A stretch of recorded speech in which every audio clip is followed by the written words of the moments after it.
Okay. Hi, everybody. We're so happy to be with you. And welcome to part 2 of Good These Days Facebook Live mini series. In this series, we're going to be having conversations with our partners around the world about the projects that they're doing, especially during the coronavirus pandemic, and how their focus has changed, and sharing some top tips to help you wherever you are around the world. So without further ado, let's get rolling. We know that slowly people are going to join us. Some of you are going to watch this later on because it may be nighttime where you are around the world, but don't worry, we're here for you. And we're excited to share some great information with you. So today I'm speaking with John Meech, who's the CEO of HandsOn London. John has spent the last 20 years committed to the charitable sector, and the last 5 is the CEO of HandsOn London. He's passionate about volunteering and the impact that the gift of time can make on people's lives. HandsOn London is an innovative organization specializing in volunteering for people with limited time, challenging the way we think about volunteering, creating maximum impact. And they've been partnering with us at Good Deeds Day for 4 years now. I'm really honored to have John with us today. I think he has an incredible amount to share. I can give you a sneak preview and tell you that in our conversation before we went live, I've learned already a tremendous amount from him, and I'm really excited to be able to share that with you today. John, welcome. Thanks for joining us. Well, thank you, Tova. What a wonderful introduction. I just hope I can live up to it. So yeah, thank you very much for inviting me today. Really excited. Well, I'm excited to talk about HandsOn London and the interesting things that you're doing. And what I'd like to ask people who are joining us, as you join on, share with us what your name is, where you're watching from. We'd love to hear.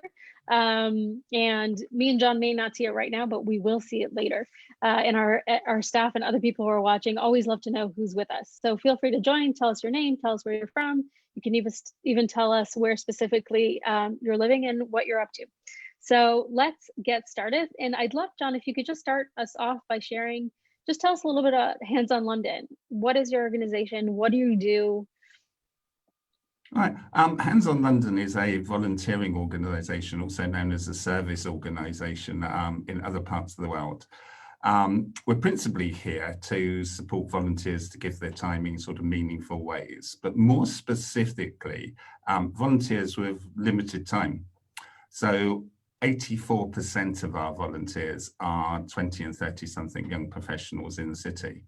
And we create lots of projects with our non-profit partners throughout the city, where ad hoc volunteering, as they call it in the city, can be really valued and have high impact. And that comes from creating community gardens, forest schools in a day, to taking older people out for the day, and a whole raft of things in between that. And what I love about what you're saying is that you don't have to have a tremendous amount of time to volunteer. And often, we think, I know a lot of people who have said to me in the past, oh, I'll wait until I retire, until I have time.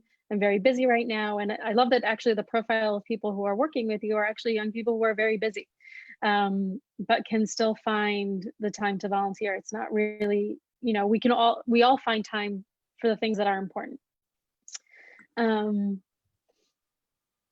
What I wanted to, go ahead.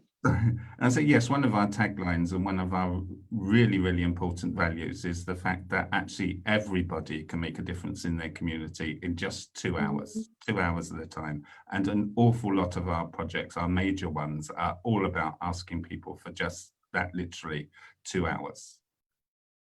Yeah, amazing. So this pandemic has caught many of us off guard. I don't think that we can say that the world was ready for this, or ready for the impact that it has had on our lives. We were talking earlier, we've been at home for a long time now, or what feels like a very long time, maybe in the span of time, not that much. And you and HandsOn London were actually in a unique position, I think, that many of us were not in terms of having some kind of initial plan for emergency. Can you share with us how that came about and really how that has affected the work that you're doing right now? Yes, the pandemic has totally changed what we're doing and the way we do it, but not the reasons why we do it. It was quite interesting that we had a quite substantial tower block fire, which hit international news a couple of years ago at Grenfell, where very, very sadly, a lot of people lost their lives. And we were one of the first organizations to lend assistance and help in all sorts of ways. That was the first time we'd done anything like that. And there was a lot of learning from it for us about how we might respond to a small local emergency, as it now turns out to be, compared with what we're living through now. So we thought, actually, we need to be organized and we need to have a policy and we need to have a plan. Since then, we've grown as an organization, although we're still just 9 staff, 7 full-time equivalents. And we thought, what would happen if a key member of the team left? We need a plan. We thought, what would happen if something fundamentally changed, like a sudden drop in our ability to be able to raise income, or if, for some unknown reason, charity partners change their minds about volunteering, or all sorts of unforeseen things. So normally around about January, we spend some time on workshops to reflect on what we've done the previous year, and to think about things like this. And of course, unfortunately, the news was then beginning to leak out of Wuhan. And it seemed incredibly bizarre at the time. And one of our team members said, how would we respond if something like that happened here? In retrospect, it's not as bizarre as it sounded at the time. But I need to be serious about this, because it was a pressure test of what we would do and what we felt our policy would be. Lo and behold, we had the grace of a couple of weeks of people getting used to a slightly different way of working and buddying up and things like that. And then we had the first cases the end of January in the UK.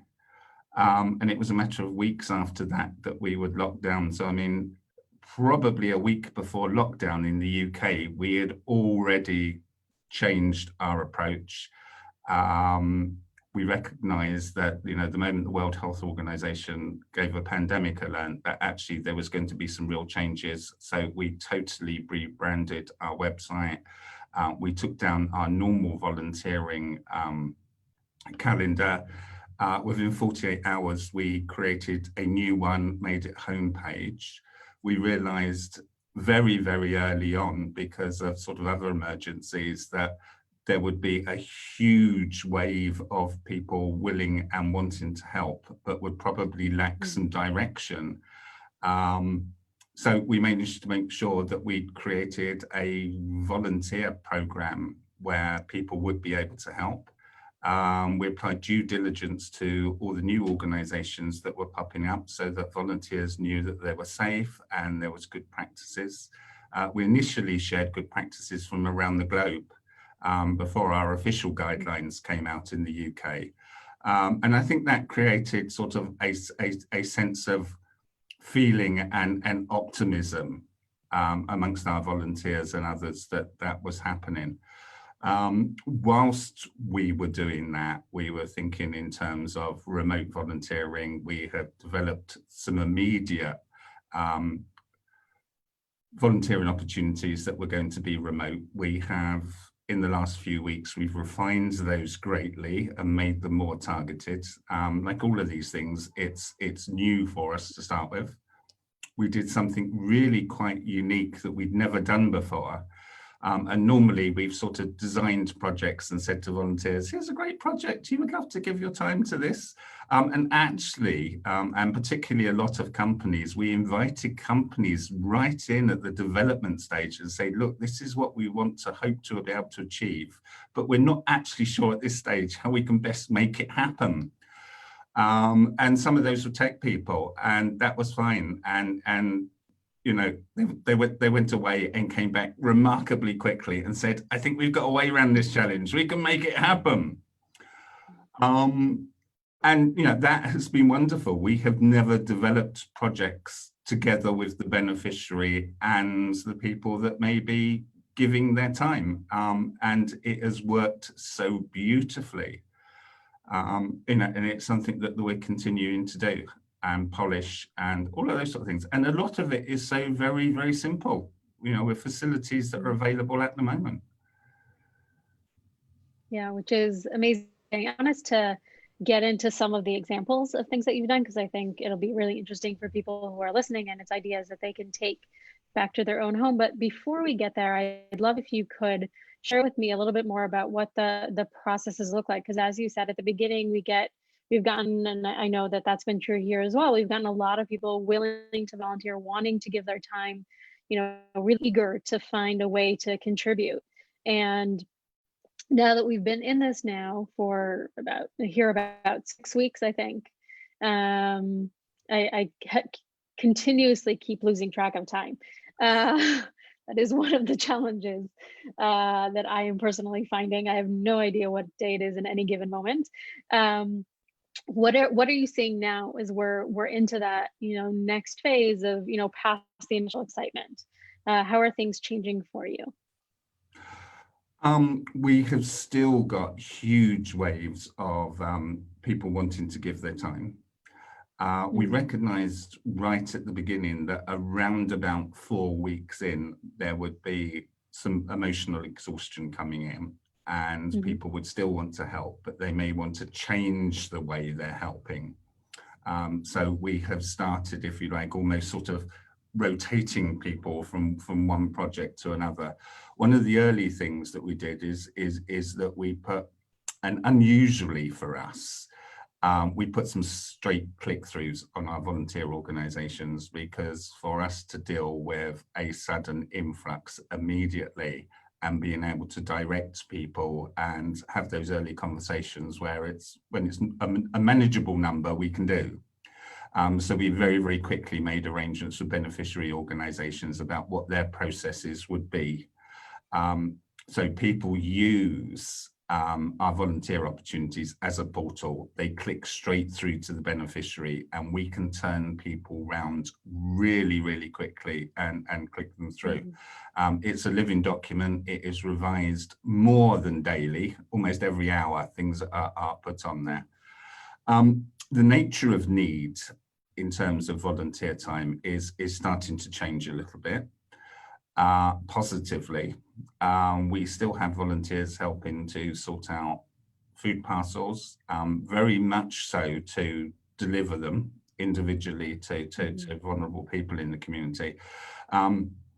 We very early on helped a central London food bank that was being absolutely swamped with demand, and we allocated 2 members of our team, one of our volunteer team leaders and one of our paid team leaders, to actually help them deal with that influx. They had 500% increase in demand in the first week.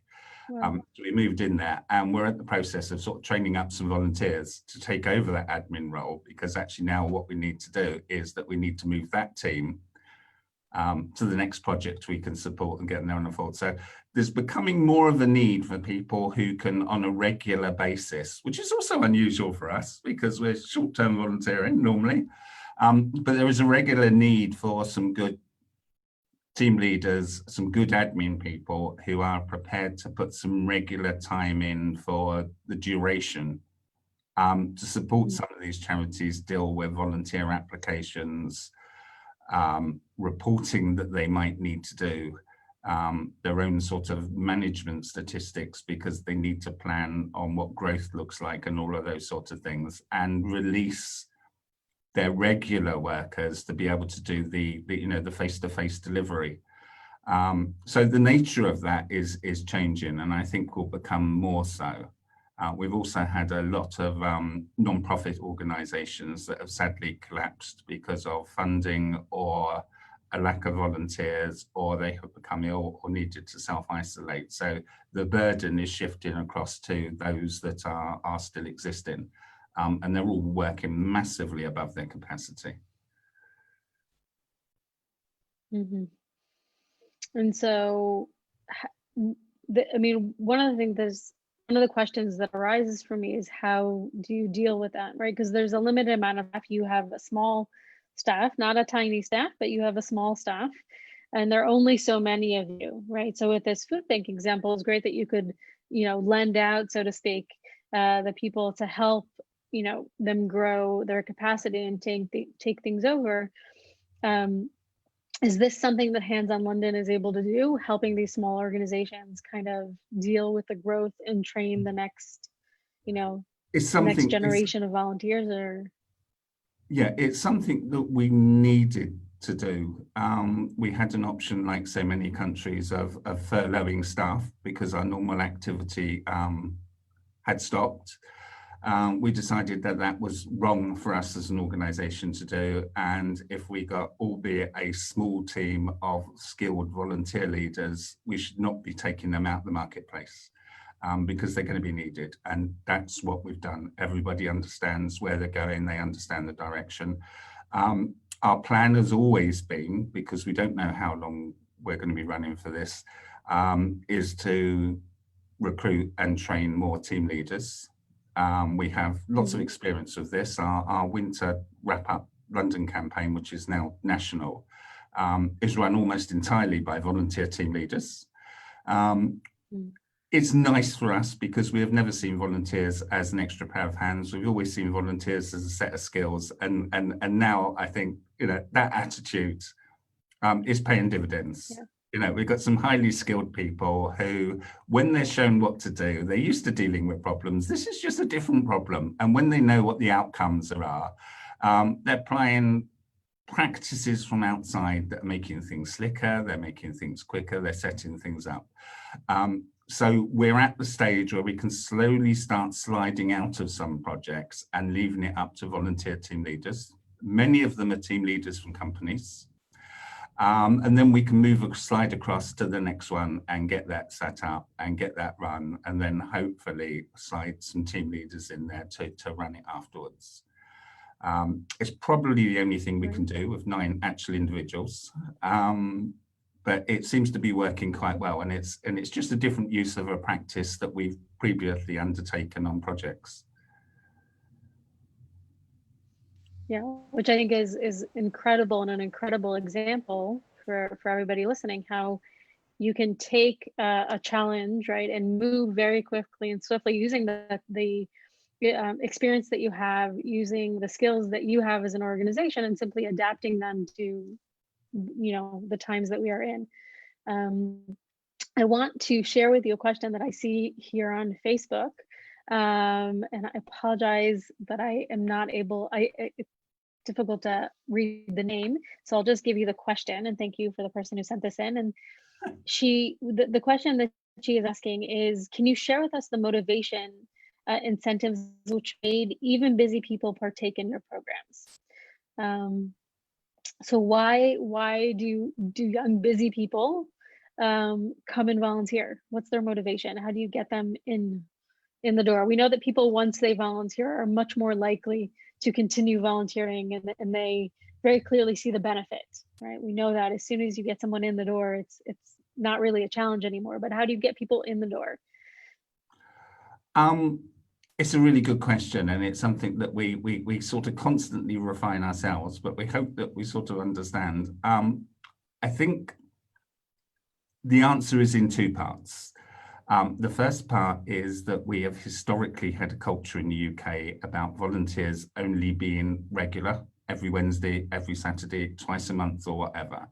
And there wasn't really an understanding of what ad hoc volunteering could bring.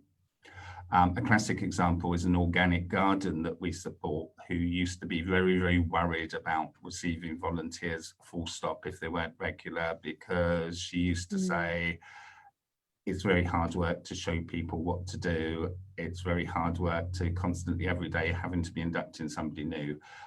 She has now realized, and she calls them office volunteers, how quickly they pick everything up. And she goes, it's like they've been here 10 minutes and they know what they're doing. And that goes across young people, full stop. So I think firstly it's about giving them the opportunity. So many young people, they're very, very passionate about their communities. They're very, very passionate about the environment. They just want to be able to do that and have a window to do so. So it's partly about making that window available. And there was a lot of background work with beneficiaries to get them to understand that actually it's not just a pair of hands, they're getting a set of skills. Right. And the other thing is to lead by example. And it is good to show young people doing stuff, achieving awesome things, it's good for them to speak about their experiences. And as you rightly say, when people have done something once, and if they feel good having achieved something, which might be a personal challenge, they might be out their comfort zone doing this, they want to come back. It becomes quite addictive. Our winter campaign, which is 10 years old this year, so we've run 9, we still have volunteers that were there on the very first one, and they come back every single year. Wow. And what is the volunteer Yes. with the winter The answer campaign? to What do you that guys is do? lead by example. Yeah, and be flexible. Lead by example. Yeah. Lead by example. And I think one of the other things that I'm hearing from you is that sometimes we need to do some re-educating of organizations that have been doing things for a long time the same kind of way and might be maybe afraid of change. So kind of bringing them on board and, new ways of thinking and giving things a try, because you never know what might happen. Yeah, no, absolutely. Great. So I would love for us to get into some of the examples of things that you have done, during this recent, I guess, pandemic time, that have been successful, and you'd like to share with the world. Right. Well, one of the things that I'm most proud of is actually being able to set up a portal with safe volunteering opportunities where everybody, the beneficiaries, have got safe working practices, so that our volunteers can feel confident that actually it is not a scam. It is not, it is quite clear and it's quite transparent.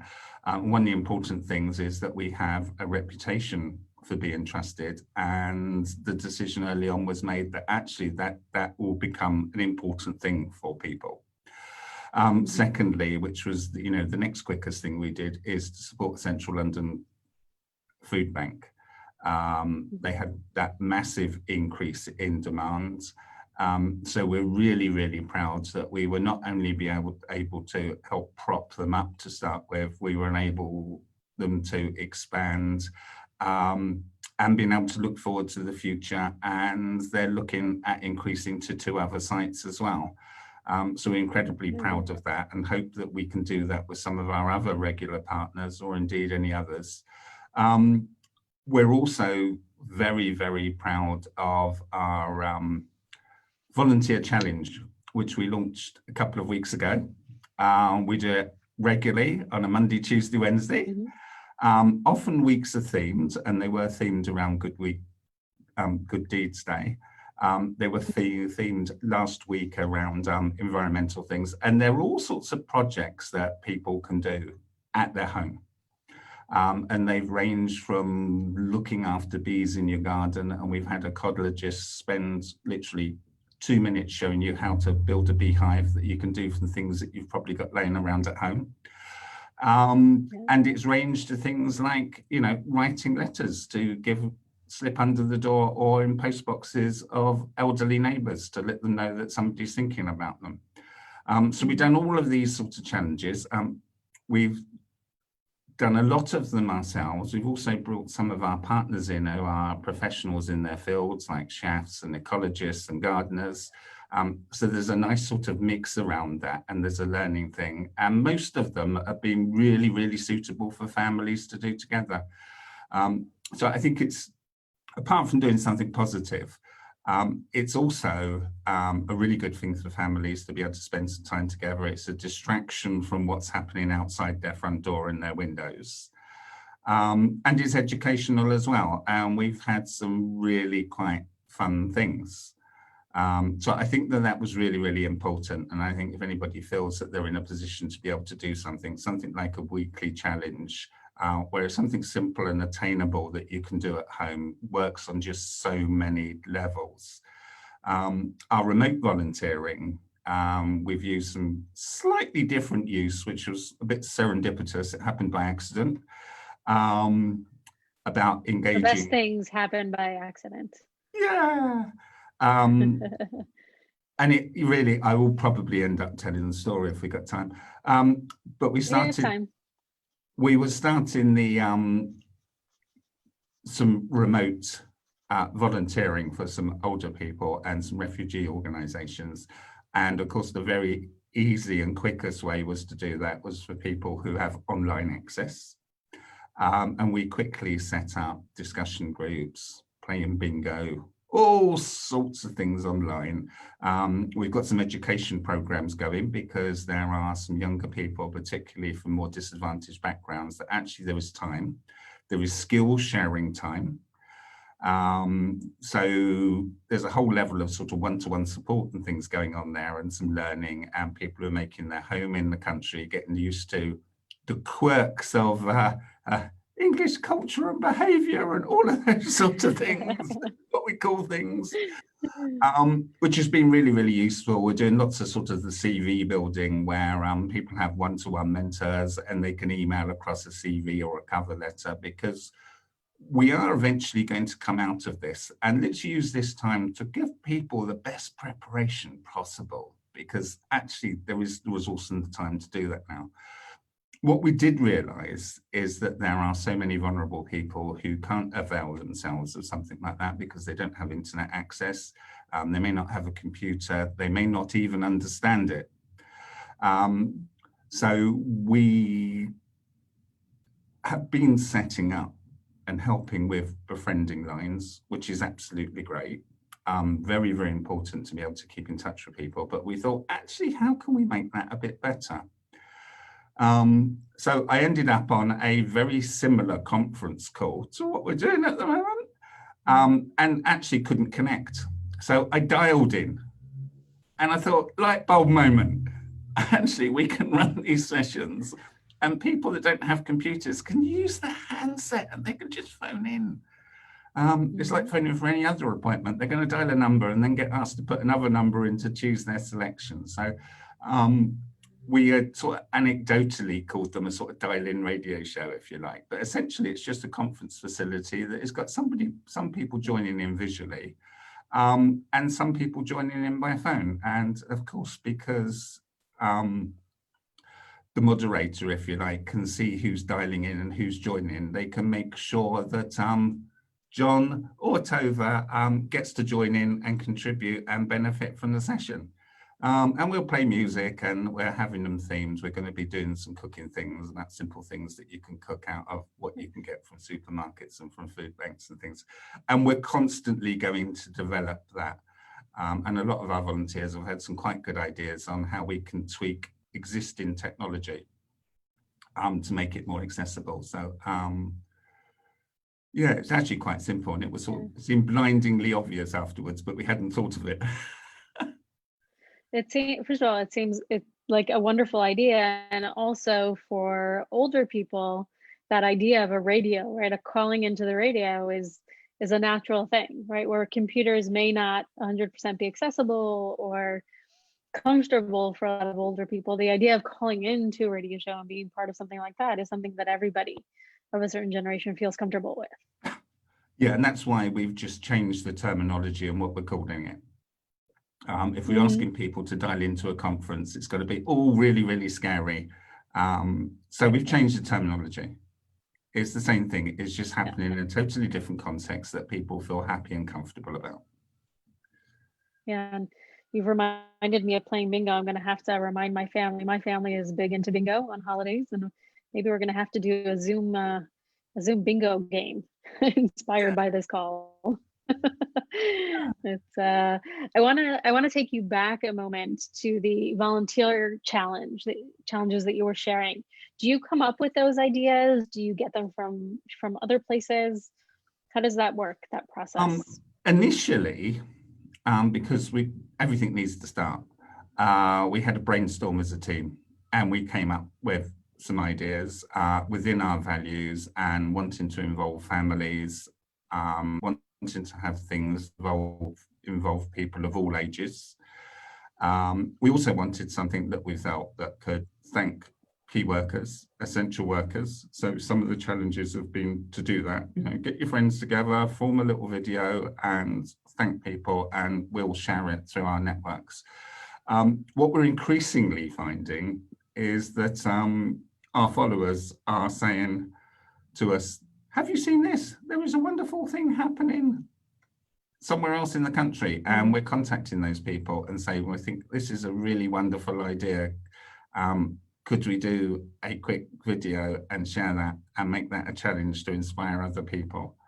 And we're having people coming up with ideas, and particularly a lot of professionals, gardeners, cooks, chefs, they're coming up with some ideas and saying, how about if we did something like this as a volunteer challenge?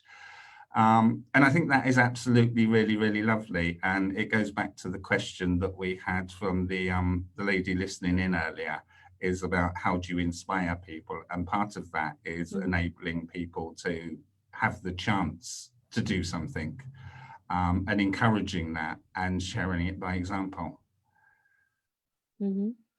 Any one that you guys have done so far that sticks in your mind or is particularly favorite? There is quite a few. I love, for different reasons. I love the knitted hearts, because I think that's really great. So share what that is. There was a lady that was identified to us outside of London, and she knits little hearts out of wool. And they're in matching pairs, and the whole idea is that somebody that is unwell gets one of the hearts and the nearest and dearest gets the other one. So there's a little bit of a sort of connection there, which I think in actual fact is really, really lovely. And the lady called Emily, she's absolutely brilliant. And I was surprised that actually she was so willing to join in and be challenged. But we've had some absolutely great ones from different people, and some absolutely great challenges that come in. We like the virtual Easter egg hunt as well, where children were drawing pictures of Easter eggs and putting it in the windows, and then when they were going out for essential shopping or exercise walks, were walking around the streets and seeing how many they could spot. And posting pictures. That's such a good idea. We've had people playing pianos, and we've had people showing how to do exercise and all sorts of things. So there's been a combination of volunteering, but we've also realized that actually volunteers can also be helping with the well-being of other people who would not previously have been recognized as a beneficiary under what the sort of work that we normally do. And that is becoming increasingly important, that people have got some focus. It helps bring hope, it helps bring optimism, and there is some good work that can be done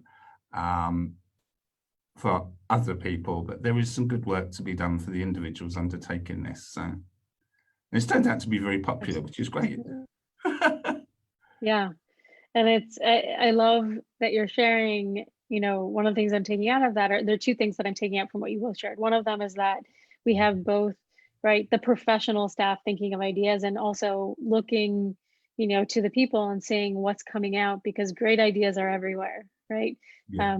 Sometimes when we're in the moment, we get confused, and, you know, we've been doing this a long time, you know, we hold the knowledge. The truth is that the knowledge is everywhere. Everybody holds it, and being able to draw on what's going on brings up some of the best ideas. And then the other thing is really remembering that, you know, who we consider beneficiaries changes, right? Not only are people, and I think you saw this example at the food bank, not only people who would have not needed help, let's say with food before, suddenly become, you know, on the needing end, the receiving end of needing help, but also what is it that requires help, right?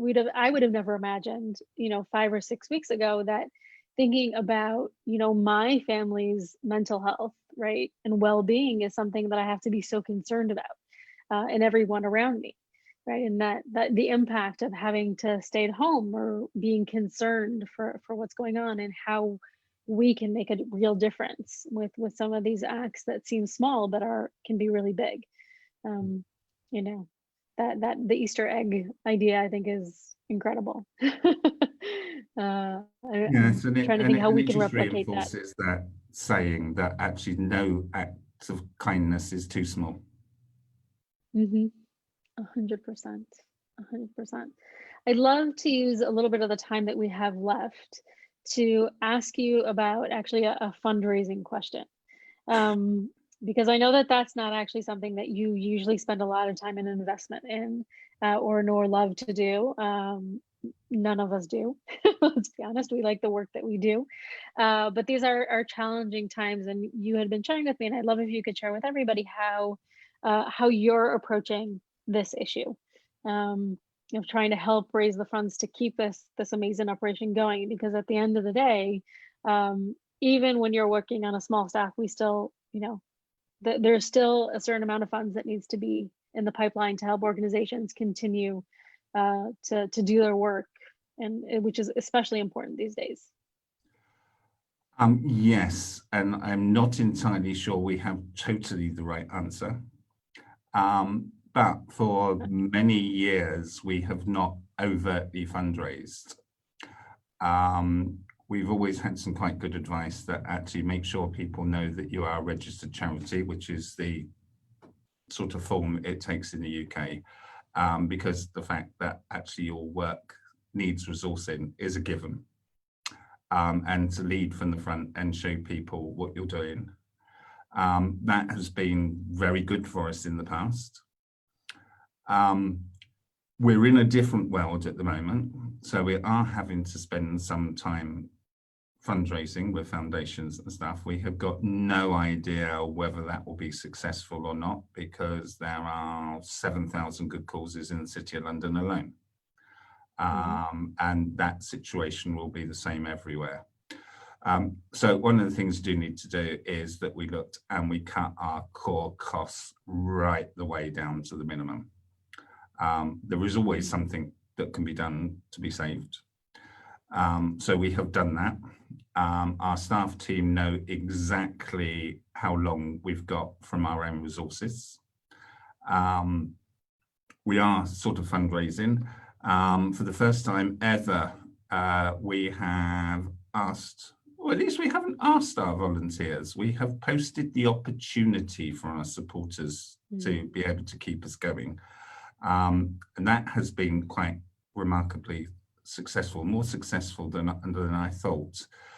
Of course, we've got to be conscious that lots of people are not earning at the moment, lots of people are losing their jobs, and that, there's other things that can be done.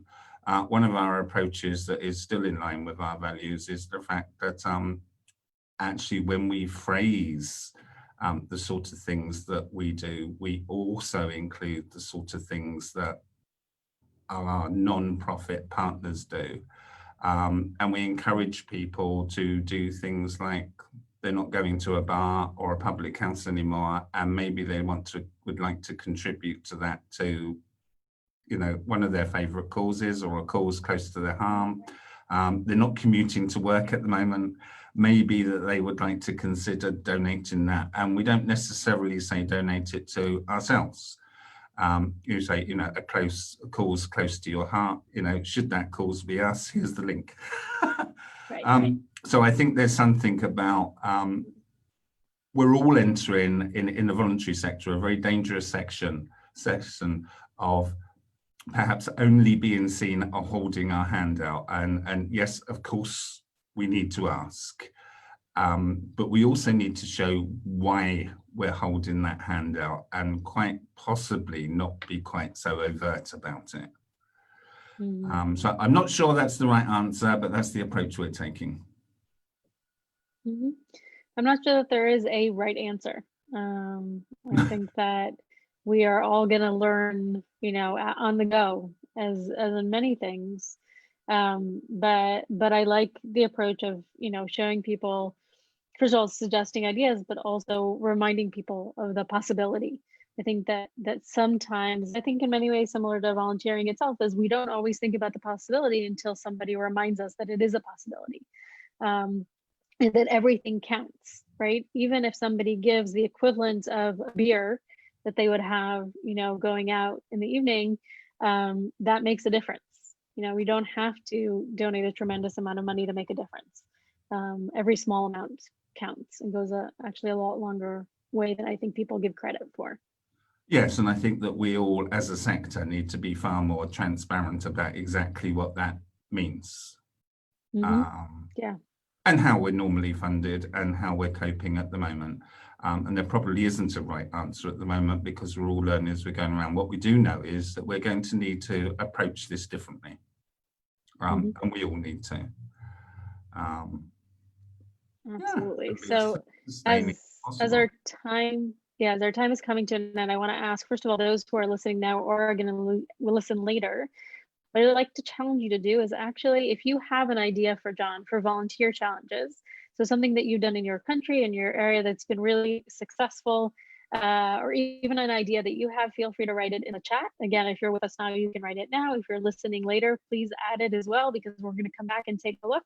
And maybe we can put together a great list for you to help with your volunteer challenge ideas. And what I'd like to ask you to do is, what is a message you'd like to leave the listeners who are with us today, this evening? What's something you'd like them to hear? I think very simply, we are all very conscious of what's happening around us. We're all very, very conscious of the things that we've spoken about this evening. Don't forget that actually, whilst so many of us are in isolation and doing things, I think that we should never forget the essential workers that are making sure there's water when we turn the taps on, there is electricity when we put the light switch on, our fantastic health workers all across the world. But there is also an army of carers that are serving in or working in care homes. A lot of them are paid. There is the informal carers who are looking after loved ones at home. And we must let them know that actually they're not forgotten and what they do is important. Look into ourselves. Don't forget ever to, whilst you're exercising your body, remember to exercise your mind, because the human mind is the most wonderful thing and the mother of invention. Necessity is the mother of invention. Let's let the mother bloom and come up with some really, really creative stuff that actually we can support more and more people with. Fantastic. Thank you for sharing. Thank you, John, so much for your time and being with us today. I know I've learned a lot. I'm sure everybody listening has learned a lot as well. I think what you have, the work that you're doing is incredible, and I have no doubt helping many, many thousands of people. And I look forward to seeing what else, first of all, your creative and innovative mind comes up with, you're in your team as time goes by, and hopefully we will get to meet again in one room face to face sometime soon when this is over. So thank you. Yeah, and once again, thank you for inviting me, and thank you to everybody out there who's listening in. Yes, thank you so much. And I look forward to seeing everybody again. Our next conversation in the series is going to be this Thursday at 11 a.m. Eastern Time, North America. So you might need to take out your converters, most likely, to find out when that is. And we're going to be talking with Nest for Us, which is an incredible volunteer organization created by two teenage girls in Washington, D.C. They created this from scratch. They do incredible work around the Washington, D.C. area. We're going to learn about how you create and run a volunteer organization as teenagers and how you help motivate teens to volunteer, especially in times like this. So I look forward to seeing everybody on Thursday on our next episode of the series. And once again, John, thank you so much for your time, and have a great evening. Bye.